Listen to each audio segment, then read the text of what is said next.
All right, so imagine this. Okay. You're driving down the road, right?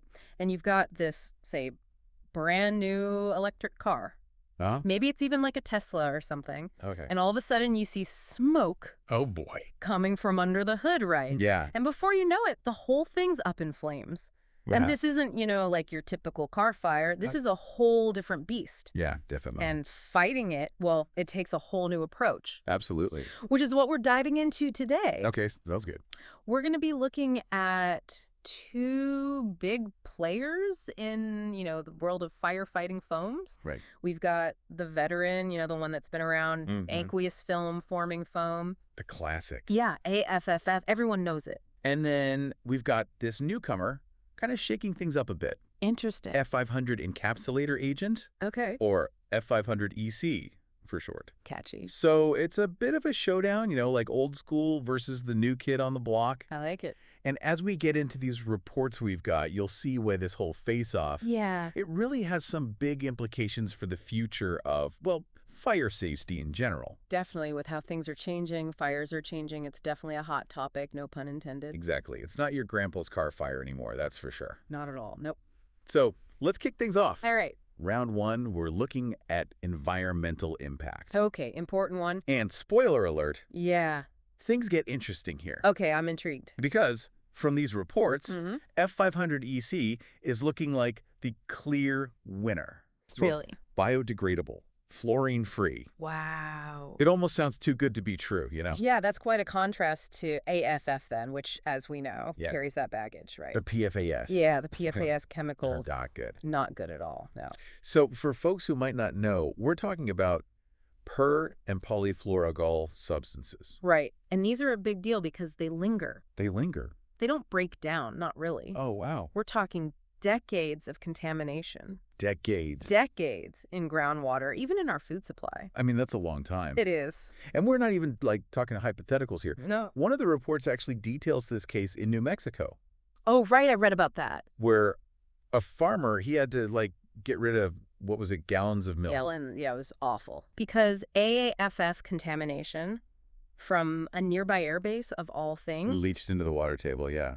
it's scary to think about the impact on that farmer's livelihood, never mind anyone who, might have consumed those products. Absolutely. And it just highlights the larger consequences of using something Yeah. that has these forever chemicals. Right. They're not called that for nothing. Exactly. And that's why this whole push for safer alternatives, it's essential, especially as we learn more and more about the risks. Absolutely. Knowledge is power, right? Of course I do. So round one definitely goes to F500 EC, Yeah. at least when it comes to, not crashing the environment. For sure. But now round two, the real test, right? Absolutely. The main event. Can this newcomer, this F500 EC, can it actually Put out fires. yeah, can it handle the heat? Right. And that's where things get kind of sci-fi with F500 EC. Oh. Yeah, see, it doesn't just extinguish the fire. It kind of neutralizes the fuel itself. What? Yeah, at a molecular level. No way. It basically creates this, chemical cocoon around each fuel molecule. Chemical cocoon? That sounds intense. It is. It basically stops that combustion process dead in its tracks. So how does that even work? So picture this, right? Okay. You got a droplet of F500 EC, tiny, right? Tiny. And it hits a fuel source, let's say, that lithium-ion battery from before. Okay, the Tesla fire. Exactly. Now, instead of just forming like a film on top, like AFF would, this stuff, it reacts chemically. No kidding. It builds a barrier, basically starves the fire. Wow, so it's not even putting out flames, it's like stopping them before they start. Exactly. Totally different approach. Huh. So AFFF, that's more like, what, just suffocating the fire? I know. Yeah, it cuts off the oxygen, which you need to burn, obviously. Right. Fire triangle, elementary school. Exactly. But with those lithium-ion batteries, they're tricky. Yeah, I was reading about that. They can reignite, even without oxygen sometimes. Oh, yikes. Yeah, so you need something that attacks the fuel directly, which at 500 EC, that's his whole deal. So it's like, what, comparing a broadsword to a scalpel or something? Perfect analogy. Both work, but different situations. Right, makes sense. And speaking of situations, we got to talk about after the fire's out. Oh, right, the cleanup. Yeah, because that's a whole other battle, especially Right. with all the electronics we have nowadays.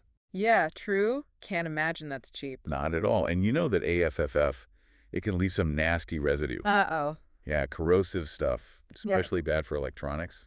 So, like, ruins your stuff even after the fire's gone. Basically, and it's a pain to clean, big cost factor there. Oof, not good. But good news with F500 EC, minimal residue. Seriously? Seriously, cleanup's way easier, less damage overall.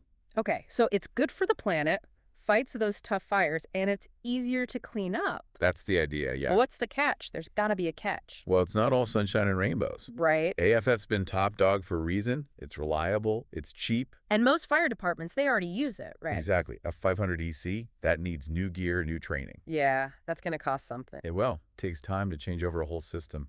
But there's this whole other thing, the regulations around all this. Oh, right. We talked about the environmental impact, but are there actual, like, laws changing? Big time. EPA's cracking down on PFAS. States are following suit. Really? Yeah, California, for example, they're phasing it out. Wow. Other states are probably going to follow. So for the average Joe listening, what does this all mean for them? Be informed. Yeah. Like if you own a business and you've got fire suppression systems, got to be up to date. Right, don't want to get caught slacking. Exactly. Using AFFF when there are safer options like F500 EC, Yeah. you could get fined, sued, who knows? Yikes. Yeah. Got to keep up with the times. It's about more than just businesses, though. These regulations, they protect all of us. Right. Our elf, the environment. Exactly.